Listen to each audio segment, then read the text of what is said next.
Bueno, la clase pasada habíamos empezado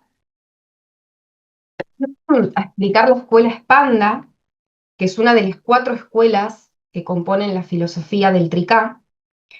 Habíamos repasado muy brevemente los cuatro upayas de la escuela Spanda. Recordemos que son Anupaya, el medio método más elevado. Por debajo le sigue Shambhavopaya, que es el segundo medio método más elevado, pero en realidad en la escuela Panda se dice que es el primero. ¿Por qué se dice que es el primero? Porque en realidad Anupaya no es un medio método, es la realización, el darse cuenta pleno de yo soy el ser, yo soy Shiva, yo soy Paravairava. Entonces, por eso mismo Anupaya no se lo considera un medio método, siendo entonces Shambhavopaya el primer medio método, el más elevado. Por debajo de Shambhavopaya le sigue Shaktopaya, que es el medio método de Shakti. Shambhavopaya es el medio método de Shiva. Ahora quédense tranquilos que los vamos a repasar de nuevo. Y Arnavopaya es el último medio método, que es el método del Arnu, del individuo limitado, ¿sí? Es el medio método más bajo dentro de la escuela Spanda. Entonces, habíamos repasado muy brevemente los cuatro upayas y acá nos faltó leer un cuadrito, nos había faltado leer, que dice, ¿se escucha bien?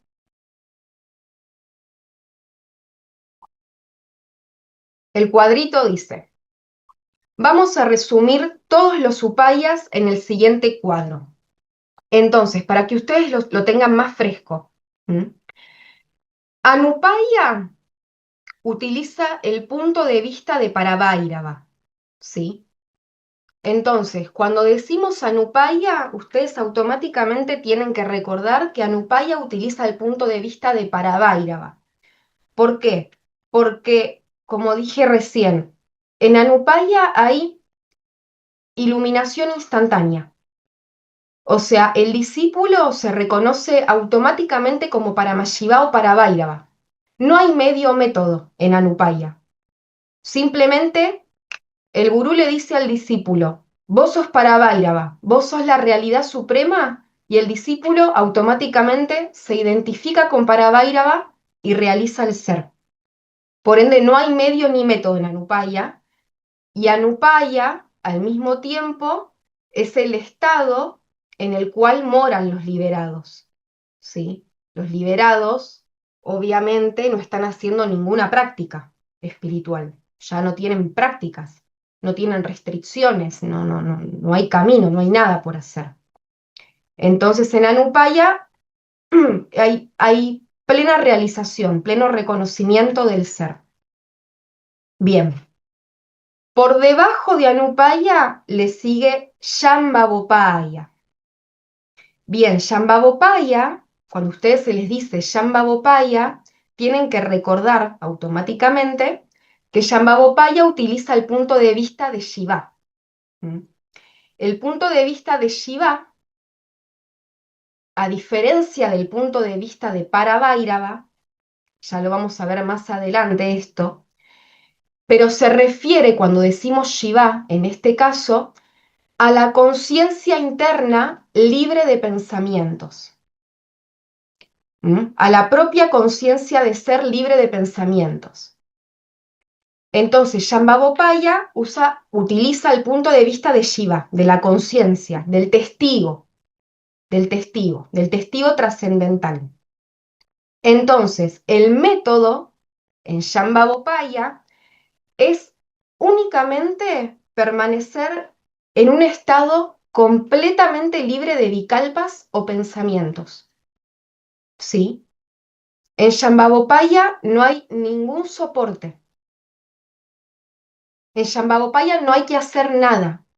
No hay esfuerzos. No hay métodos.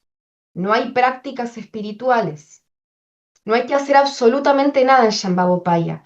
Simplemente hay que quedarse con la conciencia completamente desprovista de pensamientos y permanecer ahí, esperando a que en algún punto se produzca la plena realización. ¿Sí? Como dijimos en la clase pasada, en Shambhavopaya, por más que la conciencia esté completamente desprovista de pensamientos, todavía queda la raíz, que es el Arnavamala, que es la idea de estar limitado al cuerpo, o que es la idea de que la conciencia, de alguna forma, se encuentra localizada en el cuerpo. ¿Mm? Es como un testigo. Entonces, en Shambhavopaya, simplemente uno está sin pensamientos, pero todavía está el Arnavamala ahí. Cuando el Arnavamala se abre y cede, automáticamente la persona ingresa en el estado de Turia, que ya lo vamos a ver más adelante, no se preocupen. Entonces, el Shambhavopaya, que es el medio método más elevado, solamente hay que quedarse libre de pensamientos, nada más. Bien, el tercer medio método, Shaktopaya, ¿sí? Shaktopaya es el medio método que utiliza el punto de vista de Shakti, de Shakti. ¿Qué es Shakti? Es la conciencia de ser. Yo soy, yo soy. Es la conciencia que se proyecta en el espejo. Es la conciencia de ser. ¿Mm? El primer objeto, yo soy. Entonces, el método en Shaktopaya, el método principal, porque después vamos a ver otros métodos en Shaktopaya, pero el método principal en Shaktopaya es meditar en la fuente o brecha entre pensamientos. ¿Sí? Es meditar en la fuente donde se originan todos los pensamientos o bien entre medio de dos pensamientos. ¿Mm? Lo que existe en el medio y lo que existe en el origen es el mismo espacio, es la misma conciencia. Así que ya sea que mediten en el origen de los pensamientos, en la fuente de donde se originan los pensamientos, o ya sea que mediten en el medio entre dos pensamientos, es el mismo espacio, es la misma conciencia. Entonces, ¿cuál es la diferencia entre Shambhavopaya y Shaktopaya? Que en Shambhavopaya no hay pensamientos. Y en Shaktopaya todavía surgen vikalpas, surgen pensamientos. Por ende, la práctica en Shaktopaya es llevar la atención al origen de los pensamientos o al espacio entre medio, entre dos pensamientos, y morar ahí. Y morar ahí. Cuando lo encuentran, cuando lo hallan, descansan ahí. Cuando vuelve a surgir otro pensamiento, nuevamente llevan la atención al origen de los pensamientos o al medio entre dos pensamientos y de nuevo moran ahí, descansan ahí. Así una y otra vez hasta que la conciencia se vacíe completamente de todos los pensamientos y descanse en el Shambhavopaya, en el estado natural.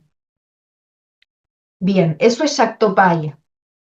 Pero después, cuando sigamos avanzando con las clases, vamos a ver otros métodos dentro de Shaktopaya. Pero este que les acabo de nombrar es el principal. Bien, el último medio método es Arnavopaya. Es Arnavopaya. Utiliza el punto de vista del Arnu o el individuo limitado. ¿Sí? Es el medio método más bajo dentro de la escuela Spanda y generalmente es el medio método por el cual comienzan todos los aspirantes espirituales, ¿sí? Por lo general, las personas comienzan desde Arnavopaya. Obviamente hay personas que no, que directamente comienzan con Shaktopaya, es muy común eso. Shambhavopaya, si ya de buenas a primeras esas personas pueden vivir o estar grandes periodos sin pensamientos, ya es un gran ser. Pero bueno, por lo general las personas arrancan su camino con prácticas espirituales. Bien, en Arnavopaya el punto de vista es el Arnu o el individuo limitado, porque el método en este Upaya es implementar prácticas externas con el cuerpo para calmar la mente, ¿sí? Entonces, una persona que está en Arnavopaya va a hacer prácticas, va a estar sujeto a prácticas en horarios puntuales, va a hacer meditaciones formales, con la columna erguida, con los ojos cerrados, en postura de loto, por la noche, a la mañana, antes de irse a dormir, no sé, pero va a tener horarios, va a tener una rutina, va a hacer prácticas de algún modo. En Arnavopaya también entran todo lo que es recitación de mantras, pranayamas, o sea, ejercicios respiratorios, todo lo que tenga que ver con kriya o acción, todo lo que son kriyas o acciones, tiene que ver con Arnavopaya, porque en Arnavopaya, como todavía la conciencia se encuentra completamente identificada con que es un individuo, tiene que realizar acciones desde el individuo para darse cuenta de que es el ser. Entonces, como la persona está completamente identificada a su cuerpo y mente, tiene que hacer acciones con su cuerpo y mente para meditar en la conciencia. Ya en upayas superiores no es necesario que la persona haga prácticas con el cuerpo, porque la persona más o menos ya se dio cuenta de que no es el cuerpo y de que puede realizar la conciencia o darse cuenta de la conciencia sin importar las actividades del cuerpo. ¿Sí? Ya es un discípulo más avanzado. Ya puede estar haciendo cualquier tipo de actividad y no perder de vista la autoconciencia, la conciencia de ser. Ya está más estable. ¿Mm? Bueno, pero quédense tranquilos que todo esto lo vamos a ir desarrollando. Hoy vamos a empezar a ver Shambhavopaya, que es el medio método más elevado. No vamos a arrancar por Anupaya, porque ya se dio por entendido que Anupaya no es un medio, un método, sino iluminación instantánea. Así que bien, vamos a empezar hoy a profundizar en Shambhavopaya, ¿sí? Página 30 del cuadernillo, ¿sí? Página 30.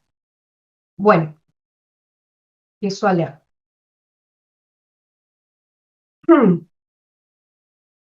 Profundizando en los upayas o medios. Shambhavopaya. Shambhavopaya es el medio de meditación más elevado, a la vez que el más simple, ya que consiste en retornar a nuestro estado natural de ser, que es sin pensamientos. Claro, digo el más simple, pero en la práctica, aunque sea el método más sencillo y directo, no todos los aspirantes podrán llevarlo a cabo. ¿Por qué? Porque la mayoría de las mentes de las personas se encuentran activas todo el día, absortas en los objetos y placeres de los sentidos. No es de extrañar que una mente inquieta, que todo el tiempo se encuentra yendo tras la satisfacción de deseos, cosas externas y moviéndose de un lado a otro, no pueda sumergirse por grandes periodos de tiempo en el silencio del propio ser. Esto sucede porque todavía estos aspirantes no se encuentran del todo maduros espiritualmente. Con madurez me refiero a que su mente todavía se encuentra externalizada tras la persecución de objetos externos para ser feliz, cuando la fuente de felicidad inmediata se encuentra, de hecho, dentro de la misma fuente de donde su mente ha surgido. Tal es así que la suprema felicidad está siempre a nuestro alcance porque no es otra cosa que nosotros mismos.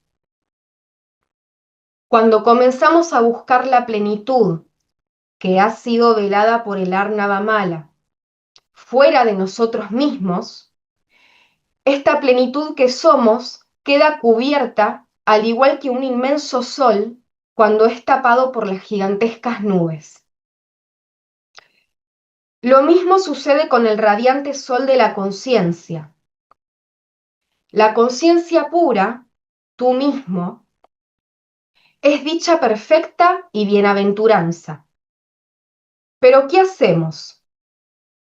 En vez de descansar allí, en uno mismo, movemos la mente de un lugar a otro a destinos que generalmente no conducen a ninguna parte.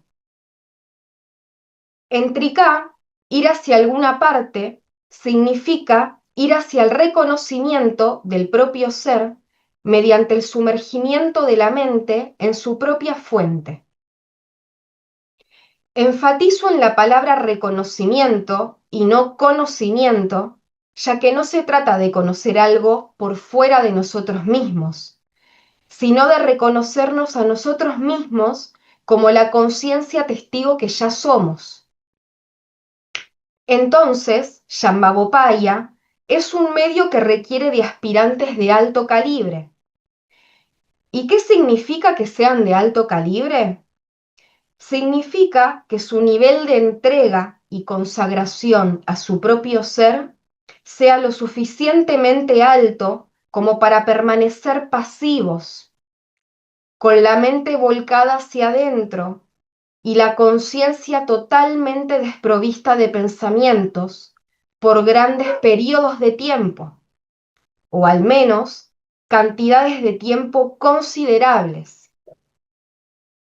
Es por esto que en este medio se utiliza Ichha Shakti o poder de voluntad, ya que el discípulo debe ser capaz de quedarse sin pensamientos a voluntad, de buenas a primeras, y permanecer allí. Cuando la mente se sumerge en su fuente por grandes periodos de tiempo, algo sucede. Esta persona se vuelve un receptáculo para la gracia o Shaktipata. Entonces, como mencionábamos, no en la clase pasada, sino en la anterior, en Shambhavopaya, el individuo, recuerden, es pasivo y el gurú es activo. El individuo es pasivo, el ego, cuando digo el individuo me refiero al ego, el ego es pasivo, solamente está en un estado completamente libre de vikalpas o pensamientos. Por ende, el gurú cósmico, que es el principio supremo otorgador de gracia, el quinto acto de Shiva, que es el de otorgar gracia, descenso de Shakti, Anugraha, está operando completamente en Shambhavopaya, porque el ego no hace nada, el ego simplemente permanece pasivo. Entonces, cuando uno está con la conciencia completamente libre de pensamientos, el gurú, la gracia, hace todo el trabajo. Por ende, cuanto menos hagamos con la mente, más gracia recibimos. Es fácil la ecuación. Cuanto más activa esté la mente, menos gracia, entre comillas. Cuanto menos activa esté la mente, o sea, cuanto más quieta esté la mente, más fundida esté en el estado natural, más gracia. Esto es la teoría. Por supuesto, como Shiva es libre, si él quiere, por su propia libertad absoluta, Swatantria, si él quiere, puede darle gracia plena a personas que estén con el ego completamente activo todo el día. Si él quiere, puede hacer eso. Pero bueno, por lo general no. Por lo general se necesita que la persona esté consagrada al propio ser. Em, También, como mencioné en la reunión del lunes de introducción al estado natural y en relación a lo que leí recién acá antes. Por lo general las personas no pueden quedarse en Shambhavopaya porque la mente, el ego, todavía tiene un montón de deseos.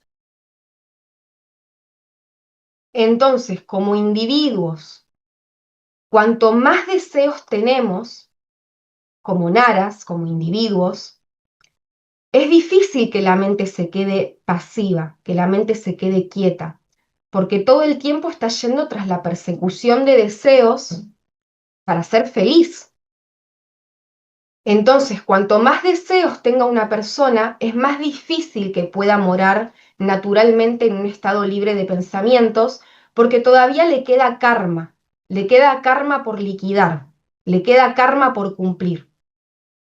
Entonces, si yo siento que me falta realizar algo a nivel del Arnú, a nivel del individuo limitado, si yo tengo la concepción mental de que todavía me queda algo por hacer en este mundo, es muy difícil de que yo me pueda quedar en un estado completamente libre de vikalpas o pensamientos, porque todavía siento que tengo algo que hacer. Y en la medida de que yo sienta que todavía tengo algo que hacer, no estoy listo para quedarme en ese estado. Porque lo único que tengo que querer es para Vaira, es Dios. Y cuando solamente quede el deseo de que lo único que me interesa, lo único que quiero es Dios, es Shiva, es el ser absoluto, bien, bueno, ahí la liberación está a la mano. Cuando lo único que yo quiero en mi vida es Dios, es Shiva, es lo absoluto, la liberación está a la mano, porque no hay más vikalpas o pensamientos. Y la persona reposa muy naturalmente en Shambhavopaya. Ya no tiene que forzarlo con tantas prácticas y prácticas. No, es natural, porque la persona se quedó sin deseos. No desea nada, no quiere nada, no quiere nada.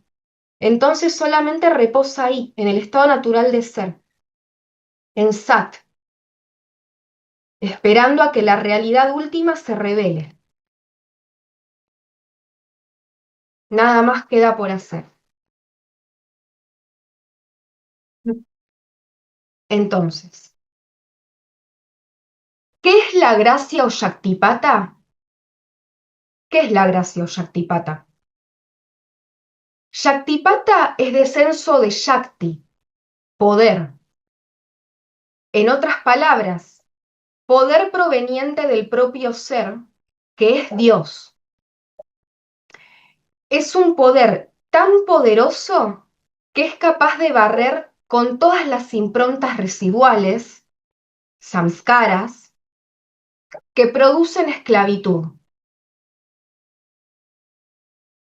Todas estas impresiones o huellas mentales relacionadas con ser un individuo limitado, junto con su origen, que es el pensamiento raíz yo soy el cuerpo, la raíz de todos los pensamientos que nosotros tenemos, la raíz, la idea primordial es yo soy el individuo limitado, un individuo limitado, yo soy el cuerpo.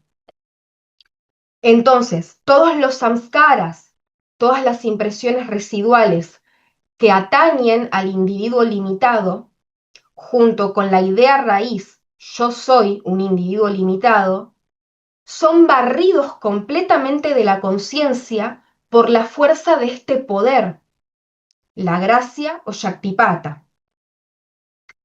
Entonces, el poder de la conciencia, este poder, esta Shakti, barre con todas las impurezas, con todas las impurezas mentales.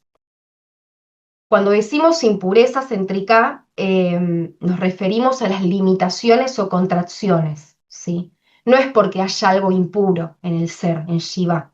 Cuando en el Trika hablamos de impurezas, nos referimos a limitaciones o a contracciones que que hacen al ser libre considerarse un individuo limitado distinto y separado de la realidad. Por lo que Shambhavopaya es un medio bienaventurado para todos, pero como se ha dicho antes, requiere de un enorme poder por parte del discípulo. Con poder me refiero a que este discípulo debe ser capaz de renunciar genuinamente a su propia mente condicionada. Una mente condicionada es una mente que cree ser una entidad distinta y separada de la realidad. Renunciar a la individualidad significa renunciar a la idea de percibirse como algo diferente y separado del supremo ser, Shiva.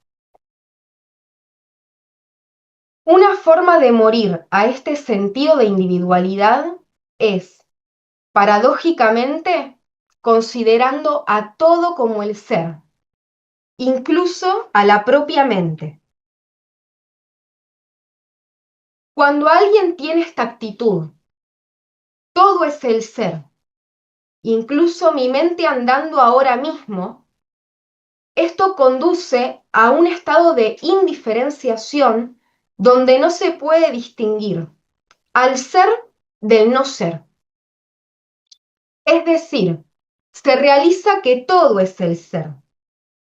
La mente andando, las limitaciones, el propio ego, etc., son el ser.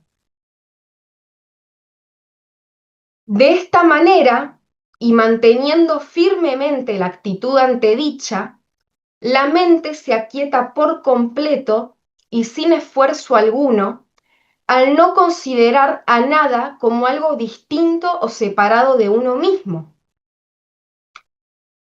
Esto es Shivadrishti, o Shivadrishti, mejor dicho, el punto de vista de Shiva, conducente a la iluminación o liberación espiritual. Entonces, cuando yo no lucho con nada, cuando no veo algo como distinto de Paravairava, cuando no veo algo como distinto del ser, y no genero lucha interna y no genero resistencia, como dice Abhinavagupta, cuando no acepto nada, cuando no rechazo nada y simplemente permanezco como mi propio ser, entro muy naturalmente en el estado de Shambhavopaya. Porque si veo a todo como el ser, incluso a mi mente, mis pensamientos, el ego, las limitaciones, todos mis monstruos mentales, cuando veo a todo como el ser y acepto todo, o mejor dicho, cuando no acepto ni rechazo, simplemente veo a todo en unidad con el ser y no hago diferencias y no entro en conflicto con nada, simplemente entro en un estado de quietud mental. ¿Por qué? Porque todos los obstáculos son él. Todos los obstáculos que nosotros tenemos en nuestra vida diaria, todos los obstáculos para nuestra liberación, son él también. Son Shiva. Entonces, cuando no lucho más con todos los obstáculos que se me presentan, sino que incluso a todos ellos los veo como el ser, llega un punto que se produce en un estado de unidad y me doy cuenta que todo es el ser. Y la mente se aquieta por completo de forma natural. No hay problemas con nada. Solo descanso ahí, descanso en el ser que es todo, que es todas las cosas. Pero para esto que estoy diciendo, hay que entrar en un estado de unidad con todos los objetos. con todos los pensamientos, ¿sí? Hay que ser capaz de ver a todo como Shiva. Eso es Shiva Drishti. Es el punto de vista de Paravairava, el punto de vista de Shiva. Es ver a todo como Shiva. Si yo veo a todo como Shiva y traigo a todo lo que me pasa, traigo a todos los objetos en unidad con el ser, todo es el ser. Y entro en Shambhavopaya de forma natural. Si todo es el ser, ¿cuál es el problema? Pero requiere un discípulo elevado, porque por lo general las personas están luchando con sus pensamientos o no son conscientes la mayor parte del día que son el ser, sino que están identificados con el individuo limitado y no son conscientes apropiadamente de que son Shiva. Están confundidos. Por eso dice acá en este párrafo, dice, esperen que me perdí, considera, renunciar a la individualidad como algo distinto y separado del ser constituye la suprema entrega al propio ser. Lo vuelvo a leer. Renunciar a la individualidad como algo distinto y separado del ser constituye la suprema entrega al propio ser. Cuando meditas en la siguiente idea, ¿quién soy yo para existir como algo distinto del ser? ¿Quién soy yo para considerarme como algo distinto de él? Esto destruye a la falsa individualidad. ¿Por qué? Porque la falsa individualidad no puede permanecer donde hay verdad. El falso sentido de individualidad está basado en mentiras. La primera mentira es, yo soy Nicole, yo soy Gabriel, yo soy Ton, yo soy Juan, yo soy Tomás, etc. La realidad es que todo es el ser, incluso nuestra individualidad limitada. Nada existe como separado del ser. Nada existe como algo distinto del ser. La revelación última es solo el ser es. Pero para darse cuenta de esto verdaderamente, se debe primero renunciar a la falsa individualidad o yo ficticio y a todas las limitaciones que vienen junto con esta identificación raíz. Este yo ficticio, que también es Shiva, es una invención manufacturada por el poder del ser, Shakti, para que el ser se experimente a sí mismo como algo distinto de él mismo. Sí, suena locura, pero es así. Nos hemos apegado tanto a esta invención divina que ahora nos resulta muy difícil librarnos de ella. Para nosotros es completamente natural percibirnos como algo distinto y separado del ser.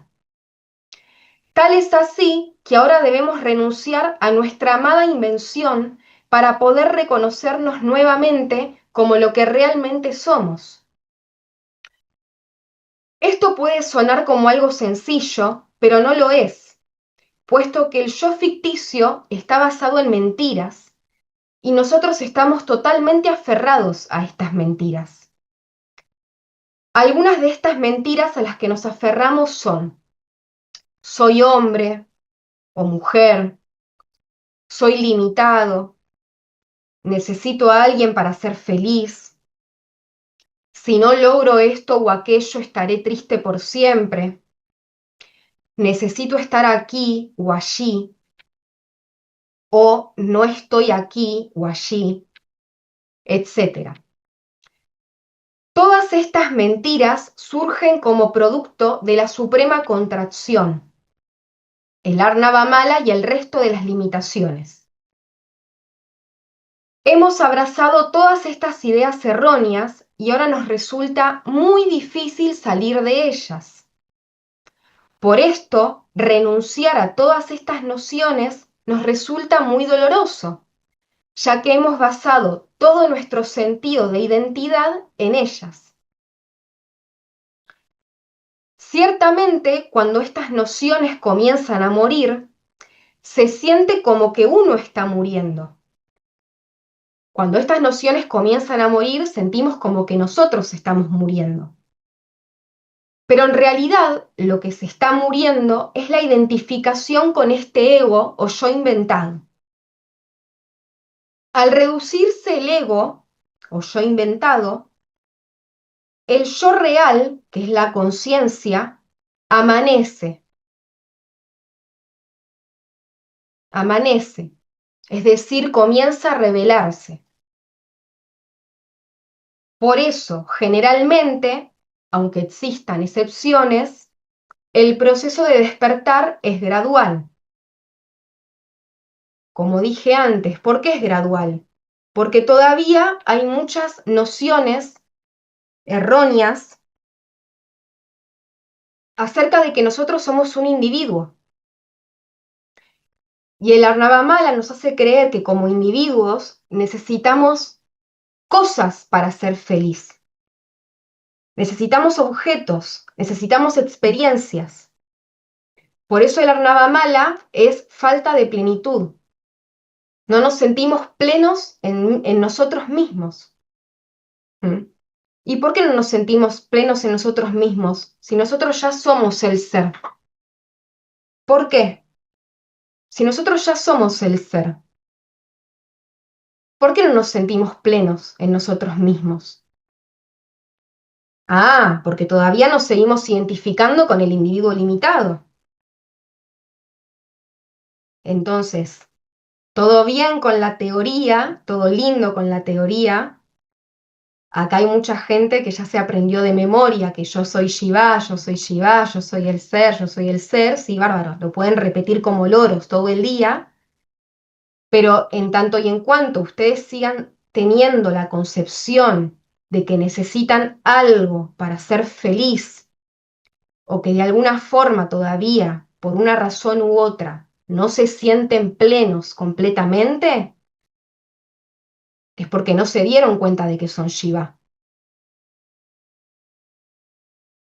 Cuando uno se da cuenta de que es Shiva y realmente tiene la experiencia, ya no desea nada más. ¿Qué va a desear si todo es él? No hay otros, es todo él mismo. Y hay completa bienaventuranza, hay completa beatitud en el propio ser. Por eso se llama realización del ser. Hay plena realización de lo que uno es. Y ya no hay partes, no hay fragmentos separados.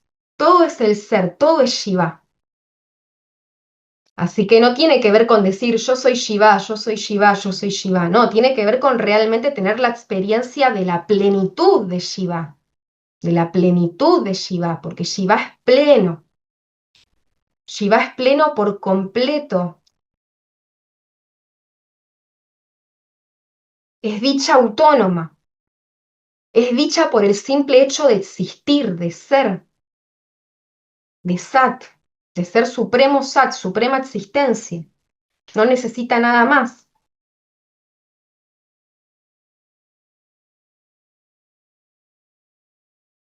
Mm. El ser ha creado toda esta película llamada dualidad, en la cual el individuo limitado es el protagonista. Ahora, en Shambhabopaya, el ser se ha hartado de interpretar este papel y quiere volver a reconocerse como el actor. Pero interpretó este papel durante tanto tiempo, es decir, innumerables vidas, que ahora se ha olvidado de quién es realmente. Cuando uno llega a un camino espiritual, esta es la clara indicación de que el ser se ha cansado de jugar al rol de individuo limitado. Pero para esto debe renunciar a todas las mentiras e ideas que él creó de sí mismo a fines de poder interpretar su papel a la perfección. O sea, Shiva, el ser de todo, manufacturó a través de su propio poder, a través de su propia Shakti, al ego, al individuo limitado. Entonces, acá Fernando, Grace, Ezequiel, Gonzalo, Ton, Yalilo, Daniel, todos los presentes, este ego, este personaje, esta mascarita, es un subproducto del poder del ser. Es una invención de su poder, ¿sí? En este Spanda, en este gran lago, en esta Shakti, surge el ego de Ezequiel. Surgió el ego de Ezequiel, acá, en este gran lago, en esta gran conciencia, surgió la invención de su poder, esta manufacturación llamada Ezequiel. Bien, ¿qué pasa? La conciencia se recontraidentificó a Ezequiel y cree que es él. O sea, la conciencia cree que únicamente es Ezequiel y nada más que Ezequiel. Entonces, la conciencia se identificó con su propia invención y ahora le es muy difícil salir de esa invención porque se identificó con su propia invención de su poder durante innumerables vidas. O sea, hace innumerables vidas nos estamos creyendo ser individuos limitados. Esto es un proceso que ya viene de varias vidas, que nos venimos sintiendo Arnús, individuos. Entonces, no solamente tenemos la identificación con ser un individuo de base, la idea yo soy el cuerpo, sino que además tenemos un montón de ideas acerca de nosotros mismos, que van haciendo que esta torre de esta identificación sea cada vez más densa y más difícil de corromper, de tirar, porque tenemos muchas identificaciones que están arraigadas a la primera idea raíz de yo soy el cuerpo. Entonces, no solamente está la idea raíz, sino que además hay un montón de identificaciones acerca de nosotros. Por eso es que el proceso de despertar de la conciencia suele ser gradual. ¿Por qué es gradual? Porque nos tenemos que ir desidentificando poco a poco de todas las nociones erróneas que asumimos como yo mismo. Cuando yo digo yo soy así, por ejemplo, yo soy así. No, yo no soy así. Nicole es así. Yo no. Pero erróneamente, por esta identificación, pienso que yo soy así. Y así con todo, y así un montón de identificaciones. Pero bueno, todo esto es el poder, perdón, todo esto es el juego del ser que se hizo a sí mismo para poder jugar a este juego en dualidad, obviamente. Porque si el ser no estuviera identificado con el individuo, no podría jugar a toda esta película que él mismo creó. Así que es toda una divina broma que el ser se creó a sí mismo, pero cuando éste comienza a sufrir, cuando éste comienza a sufrir por medio de la pesada identificación y ya se siente muy limitado y muy contraído, y ya las limitaciones son muchas, el ser lo que quiere es salir de esa identificación, porque quiere darse cuenta de que no está limitado a este cuerpo-mente que creemos ser. No está limitado ahí. El ser es todo eso también, es todo eso, todas las limitaciones, sí, obvio, son el ser también, obvio. Pero el ser no está limitado a eso. El ser no está limitado a nuestro constructo cuerpo-mente, ¿sí? El ser es todo, es todo. Pero cuando nos creemos individuos, creemos que solamente somos eso, el cuerpo-mente, y no la totalidad. Entonces no tenemos un real reconocimiento de que somos Shiva. Es solo mental, es mental. Si no, fíjense en su vida cotidiana, cuán identificados están con su individuo limitado. Es real. Entonces, ahora un ejemplo de Shamba Bopaya. Imaginemos que el ego, es una pelota de hierro. Este ejemplo que voy a leer ahora es un ejemplo que se me ocurrió cuando escribía el cuadernillo. Perdonen si es un poco inexacto, pero bueno, es el ejemplo que se me vino a la mente cuando escribí el cuaderno. Imaginemos que el ego es una pelota de hierro y el ser es una laguna o caldo de químicos donde se encuentran activos muy fuertes que se comen al hierro.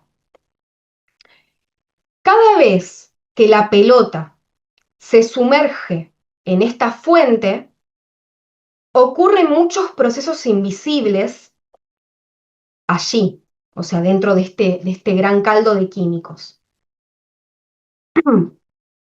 Aparentemente no está sucediendo nada, pero la pelota de hierro está atravesando por muchos cambios internos cuando se sumerge allí. Bueno, lo mismo sucede con el ego.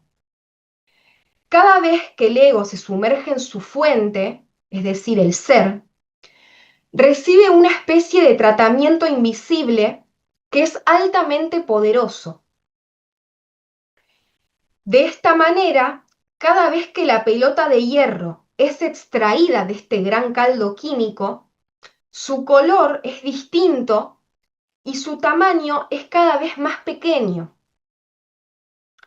A veces los cambios no se notan mucho, pues pueden ser muy sutiles, pero cada vez que el ego ingresa en este gran caldo, su apariencia se transforma y su tamaño se reduce un poco más. Cuando la pelota se sumerge por periodos de tiempo cada vez más largos en este gran caldo de químicos, llega un punto en que su composición se deshace por completo, disolviéndose enteramente en este gran caldo. Es decir, su sustancia química y la del caldo se vuelve completamente una e indiferenciada. A partir de ese momento, la ex pelota de hierro ya no es más una pelota de hierro, sino el gran caldo. De la misma manera, cuando el ego se encuentra lo suficientemente reducido tras morar durante grandes periodos de tiempo en el ser, llega un día en el que ser se lo traga por completo y solo queda el ser. Esto es Turiyatita, el estado más alto de conciencia. Entonces, ¿qué pasa en Shambhavopaya? Lo que pasa en Shambhavopaya es que el ego, que es esta pelota de hierro, es pasiva y se sumerge en este gran caldo de químicos que es la conciencia. Entonces, la pelota pasiva, la pelota de hierro pasiva, queda sumergida en este gran caldo de químicos que es la conciencia. Entonces, ¿qué pasa? Cuando la pelota de hierro más mora sumergida en ese gran caldo de químicos, que es la conciencia, lo que pasa es que su composición se va transformando, va mutando. Y cada vez pareciera ser que este ego, o que esta pelota en el ejemplo, se reduce un poco más, se reduce un poco más y un poco más y un poco más. ¿Por qué pasa esto? O mejor dicho, en la práctica, ¿de qué estamos hablando? Estamos hablando de los samskaras, de las impresiones residuales. Nosotros podemos morar en el ser mucho tiempo, es decir, podemos quedarnos en un estado libre de pensamientos por horas, si queremos, por horas.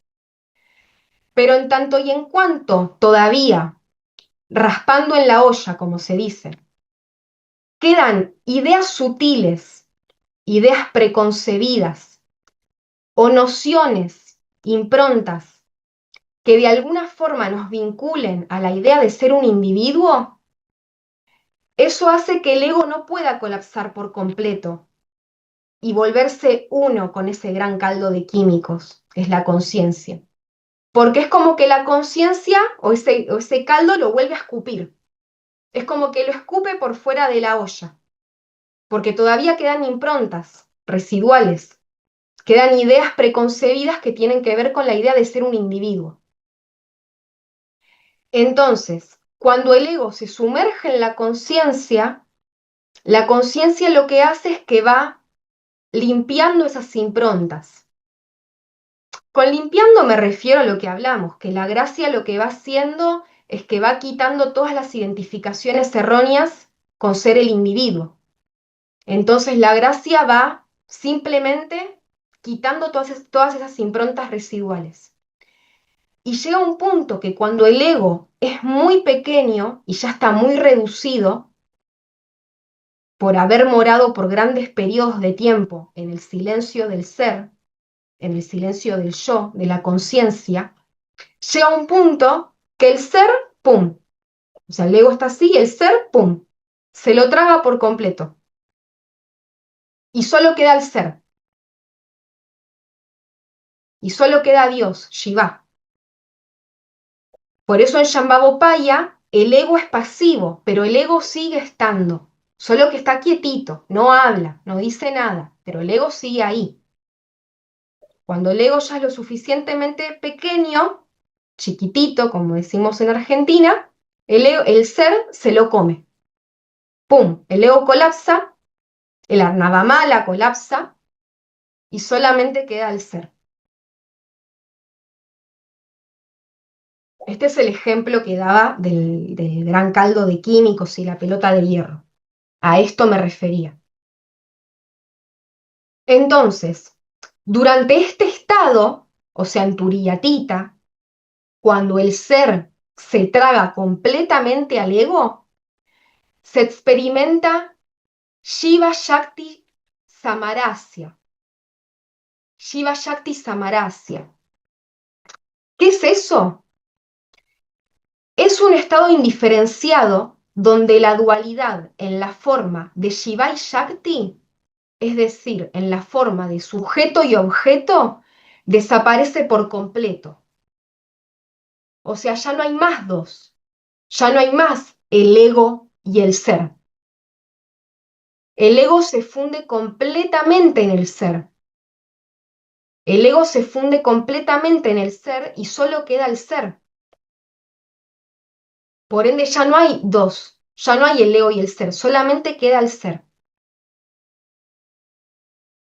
Entonces, Shiva Shakti Samarasya es un estado indiferenciado donde la dualidad en la forma de Shiva y Shakti, es decir, en la forma de sujeto y objeto, desaparece por completo. Es por esto que la experiencia de Turiyatita dura unos pocos segundos solamente. En caso contrario, la persona no podría seguir funcionando en el mundo ni retener su cuerpo. Luego de esta experiencia, si el cuerpo sigue vivo, el liberado retorna al estado de Turia, el cuarto estado de conciencia, en donde permanecerá hasta la caída del cuerpo. Turia o Turía, el cuarto estado, es la condición atestiguante del ser que enhebra los otros tres estados remanentes de conciencia, a saber, vigilia, sueño y sueño profundo. En este estado existe un leve sentido de dualidad para poder funcionar en este mundo. A este estado también se lo denomina veda-veda o unidad en la diversidad, ya que hay percepción de sujeto y objeto, es decir, hay percepción de yo y el universo como dos entidades diferenciadas, pero existiendo en completa unidad. Vamos a verlo en este cuadro, y acá hay un cuadro, ¿sí? Hay un cuadro. El cuadro está dividido en estado, nivel y tattvas. Esto lo vamos a repasar la clase que viene porque ya quedan 4 minutos, 4 minutos. Así que voy a leer rápidamente el cuadro, pero la clase que viene vamos a retomar desde acá. Voy a volver a leer el cuadro la clase que viene, porque esto es muy importante. Acá estamos hablando de los tres estados de conciencia principales. Por un lado está Turiyatita, que es el estado más alto de conciencia. Turiyatita significa más allá del cuarto, cuyo nivel es supremo para. ¿Mm? En este nivel hay plena no dualidad, en Turiyatita hay plena no dualidad, Advaita en sánscrito. Estoy diciendo los conceptos en sánscrito, ¿sí? Hay unidad, Aveda, y los tattvas, en donde se experimenta Turiyatita, en el cuadro de tattvas, pueden ver que corresponden a las categorías 1 y 2. Shiva y Shakti. El estado de Turiyatita es pleno Shiva y Shakti, de forma completamente indiferenciada. ¿Sí? Shiva y Shakti, ¿qué es Shiva y Shakti? Para Bhairava. Shiva y Shakti es el ser supremo para Bhairava. Entonces, en Turiyatita se experimenta para Bhairava, el supremo ser. Bien, en Turia, o Turía, que es el cuarto estado, el nivel es supremo no supremo, para. Es una mezcla de supremo con no supremo, para. Hay una mezcla de dualidad con no dualidad. Dvaita Dvaita. Dvaita Dvaita. Y hay unidad en la diversidad. Veda-veda. Y las categorías que corresponden a este estado es la categoría 3, 4 y 5, ¿sí? Que son los tattvas divinos. Por debajo, ya para terminar, está Maya y su progenie. ¿Qué es Maya y su progenie? Es el estado del individuo limitado. Es el estado en el cual vivimos la mayor parte del día. Es un estado donde hay percepción de que somos un individuo limitado que pasa por los estados de vigilia, sueño y sueño profundo. ¿Sí? Entonces, en Maya, en la ilusión, en la dualidad, el nivel es no supremo, apará. Hay dualidad, duaita, y se experimenta diversidad, es decir, Veda. Y dentro de la escalera de tattvas corresponde a las categorías 6 a 36. ¿Sí? O sea que toda esta gran broma cósmica de dualidad ocurre desde el 6 al 36. Ya cuando empezamos a despertar, nos movemos a 3, 4 y 5. Y ya cuando la realización es plena, 1 y 2, en Turiyatita, que es para Bhairava. Pero bueno, ya sonó el timer. ¿Escuchan el timer? ¿No lo escuchan? ¿No? Mágico. Bueno, la clase que viene vamos a empezar estudiando el cuadrito este porque es muy importante. Yo acá solamente nombré los conceptos muy por encima, pero vamos a adentrarnos en estas definiciones sobre pará, apará, porque son tres conceptos importantes en el tricá. y vamos a profundizar mejor sobre Turiatita, Turia y el estado de Maiá. Sí, pero bueno, por hoy ya no hay más tiempo. Pensé que lo íbamos a llegar a ver hoy, pero no. Así que bueno, lo marco acá y la clase que viene lo retomamos.